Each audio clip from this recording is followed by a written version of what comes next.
mad people got heroes. Yo, son. I'm talking about you. You talking about you? Heroes, but then you got that hero, that one hero. That's my brother Will Smith right here. Let's give him a round of applause. Happy Easter. What's up, man? Family, what's the deal? I treated you with anything less than absolute honor and respect. My deepest, most humble apologies, brother.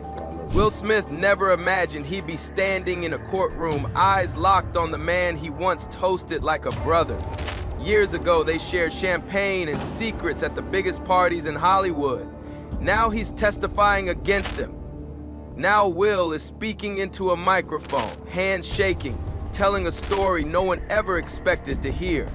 A story about secrets hidden behind smiles and a friendship that turned into something dark, something dangerous. The kind of story that makes you wonder how much you really know about the people you see on screen. A federal judge immediately rejected a defense request for a mistrial in the sex trafficking trial of music mogul Sean Diddy Combs. It comes as the third week of testimony continues. The motion was requested as an arson investigator was on the stand testifying about a car fire at the home of another rapper. Fox's CB Cotton has the latest. Sean Diddy Combs' lawyers moving for a mistrial after they accused prosecutors of trying to suggest the music mogul had evidence linked to an arson incident destroyed. A judge quickly denied the bid and asked jurors to disregard testimony from a fire investigator. Behind that courtroom door, secrets are spilling out. Secrets that were never meant to leave the parties. And slowly, piece by piece, what's happening, baby? What's up, baby? I see we on you this quarantine pup talking to quarantine Will, and it's all it is ultra bright, radiant, glowing wisdom. I love that. Yeah, we got our quarantine beards going on too. Yeah. It was intimate. And it was like, yeah, intimate and just trying to like, you know, with the new music, like people are all the way there, you know, for the nostalgia. So I wanted to like not have none of the bells and whistles and just try to, you know, reconnect in the new space that, you know. They used to be like brothers. That's how it looked. Will and Diddy always showed up together, always laughing, always close. In the early days, when both were rising stars, they leaned on each other. They clinked glasses at parties, cheered each other on, and looked out for one another. Will liked the way Diddy moved, confident and bold, building something out of nothing, or at least that's what Will believed. He's showing me around. This dude got like a chapel in his house. Oh, wow. I've never seen no shit like. He got a whole chapel. I said, and then we just walking by through all these rooms, and this one room, it was like the light was like it was dark in there, and we just was walking by, but you could the door was open just a little bit, and you seen all these cameras, and you seen like it was like a bunch of TV screens, and we walked by. I was like, what's in that room right there? And he was like, oh, and he opened it, and it was like 10 people sitting at computers just watching. It was like security, like just watching his house, just watching the whole shit. And that's when I was like, oh shit. I don't have that. This shit different. I don't have that. I'm pretty sure. You got people. At first, the parties were just that, parties. Loud music, drinks, famous faces, big houses in the hills. Will didn't think much of it. He had been around that scene long enough to know the drill. But after a while, little things started to bother him. He noticed cameras in strange places. Some rooms had guards outside. Once you walked in, it felt like you couldn't just walk out again. There were people who didn't talk, only watched. The vibe started to feel off. It was a Diddy post that they posted. And Cassie, her husband, left a comment and called Diddy old and fruity. How you feel about him saying that? I think that him and Cassie be pillow talking. That's his wife. He didn't see Cassie can't say anything because he made her sign ND, a non-disclosure. But she can whisper things in her husband's ear. And some of the stuff that she's probably saw had to go through with dude, her husband just speaking on it. He can't say where he got it from. But then again. Then came the message, an email, sent from someone close to Diddy. It said, Will, This is the last chance I'm giving you for us to connect. Don't let things get complicated. It didn't sound like a normal party invite anymore. It sounded like a warning. Will began to say no to more invitations. He thought that would be the end of it. He gotta know. People gotta know where he got it from. That's his wife. Yes, he's an older guy. He might be a whole lot of fruity too. But Cassie would know that just like Kim knew that. So you feel like Cassie is the one that's telling her husband stuff behind the scenes about Puffy? Right. And you gotta realize he was their trainer. He was her trainer before he became her husband.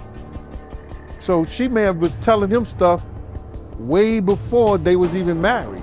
Will thought saying no would be enough, but one day he got another message. No name, no explanation, just a short video attached. He opened it and what he saw made his stomach turn.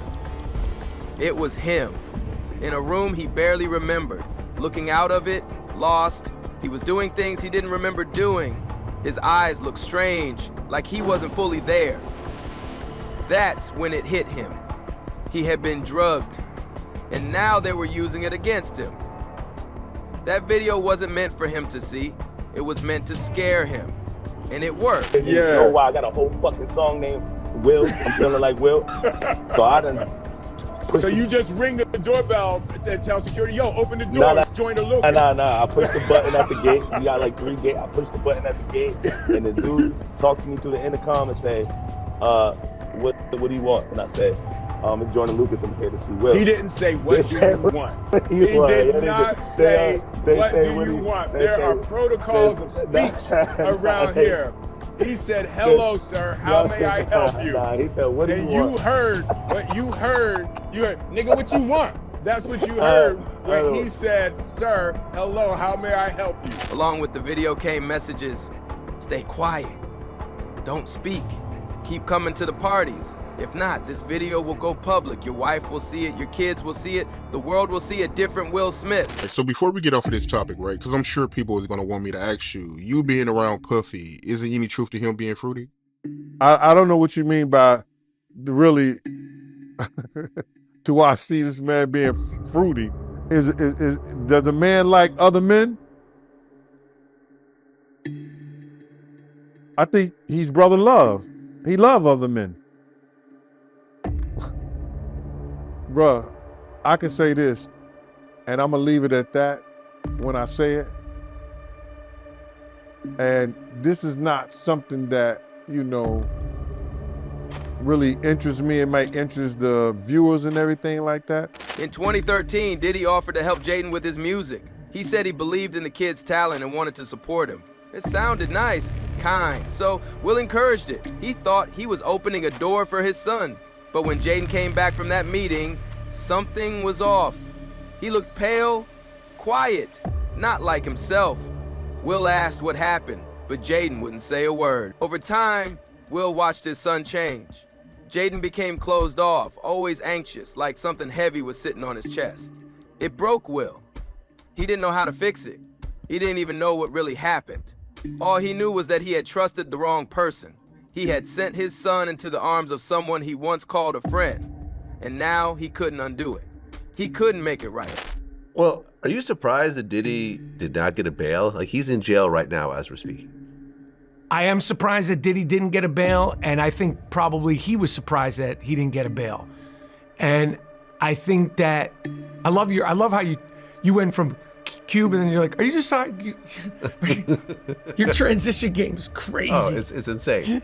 I'm the best at this. I'm surprised that Diddy didn't get a bail, but I don't think right now, based on what I know and based on what I see, I don't think, unless there's a real twist and turn to the plot, I don't think he's coming out of jail again. When Will finally stepped into the courtroom, it wasn't just to speak. It was to unload everything he had carried for years. He told the truth, even if it hurt. But Diddy's lawyers were ready. They said Will was lying, making it all up to fix his image after the Oscars. They said he was trying to shift blame, trying to get back at Diddy. But Will stood firm. This wasn't a game. This was his life. I said, he said, what do you want? And I said, He didn't say, what do you want? I said, sir. Nobody in did. this house says, what do you want? I said, sir, I'm here. I said, sir. Oh, so you said, sir. So you said, sir. I said, sir, I'm here to Joker. I'm here to see. I'm here to sir, see. sir. Yeah, and my humble voice. Hey, so you were doing voice. Like this. Your I got my going. humble voice. I had my humble voice together, and so he was like, "What do you want?" What do you? Yeah, and I was like, Joker, you are hilarious. I said, "Can I humbly? No. Can I humbly talk to Will Smith?" Please, he said, "Who are you?" I said, "I'm Jordan Lucas." He didn't. And every time I say who, say who are you. He says, "Who are you?" Will didn't just bring words to the courtroom. He brought proof. Real messages, real emails, real bank slips. The FBI checked everything. They confirmed the emails were real. There were text messages too, sent from throwaway phones. All of them had the same kind of warnings. Some said things like, your family deserves peace, don't they? Others were shorter, just a name, a time, a reminder that someone was watching. What the defense attorneys are doing is also preserving appellate issues, where they will go back and say that this testimony should not have been admitted. It comes days after rapper Kid Cudi testified that he believed Combs was involved in 2 incidents, a break-in at his Los Angeles home and a fire set to his Porsche. Combs has denied being involved. Today, an LAPD officer testified he saw a car near Cudi's house on the day of the break-in that was registered to Diddy's production company. They don't actually have to show that Sean Combs himself engaged in the arson, but the fact that he was part of the enterprise and one of the predicate acts of the racketeering offense, it's helpful to prove that charge. Then there was the money. In 2016, Will sent $500,000 to a small company. On paper, it looked like a business deal, but it wasn't. Will said it was the price he had to pay to protect his family. He called it hush money. The FBI believed him. They said the company was linked to Diddy. It wasn't just a guess. It lined up with the threats and the messages. What the defense attorneys are doing is also preserving appellate issues, where they will go back and say that this testimony should not have been admitted. It comes days after rapper Kid Cudi testified that he believed Combs was involved in 2 incidents, a break-in at his Los Angeles home and a fire set to his Porsche. Combs has denied being involved. Today, an LAPD officer testified he saw a car near Cudi's house on the day of the break-in that was registered to Diddy's production company. They don't actually have to show that Sean Combs himself engaged in the arson, but the fact that he was part of the enterprise and one of the predicate acts of the racketeering offense, Even after Diddy got arrested, Will didn't feel safe. He said he still felt like eyes were on him, like speaking out could get him or his family hurt. That fear didn't end when the handcuffs came out. It stayed. Coming out of jail again. I don't think, I'm surprised he didn't get a bail, but once they kept him in jail, he ain't getting a bail. Well, right, because there's witness tampering. He called one of the witnesses like 55 times in a day. Since he's been in jail? 128 times. No, but before he went to jail, there was, because what happened was, Dawn Richard, who used to be part of Danity Kane, filed a lawsuit. And in the lawsuit, she mentioned her group mate, Kalina Harper, a bunch of, 33 times. So Diddy called Kalina 128 times, and then Kalina wrote up a statement saying that I don't agree with all this stuff and all my... After Diddy was taken in, Will thought maybe things would calm down, but they didn't. Instead, the threats got louder. He said strange calls started showing up again. No one would speak, just heavy breathing, sometimes a laugh, sometimes a whisper telling him to stop talking. Coming to my house, you are welcome in this space, and it is my deepest pleasure and honor when you come to my home. And I will address anybody on this side that treated you with anything less than absolute honor and respect. My deepest, most humble apologies, brother. I love you. There you go. Thank you. You go. You see that? That shit will never happen. Yes. No, it was, listen, somebody's getting fired right now. Thank you. Yes. Fired him. Absolutely. Thank you. Man, this video is very funny but serious at the same time. He got a message that stuck with him. It said, if we go down, we take everyone. That scared Will more than anything. because it meant this wasn't just about one man. There were others, and they were willing to burn everything to keep their secrets safe, even if it meant taking down people like Will. One piece of evidence changed everything. It was a voice recording. Someone close to Will had captured a call back in 2018. On the tape, you could hear Diddy's voice, clear as day.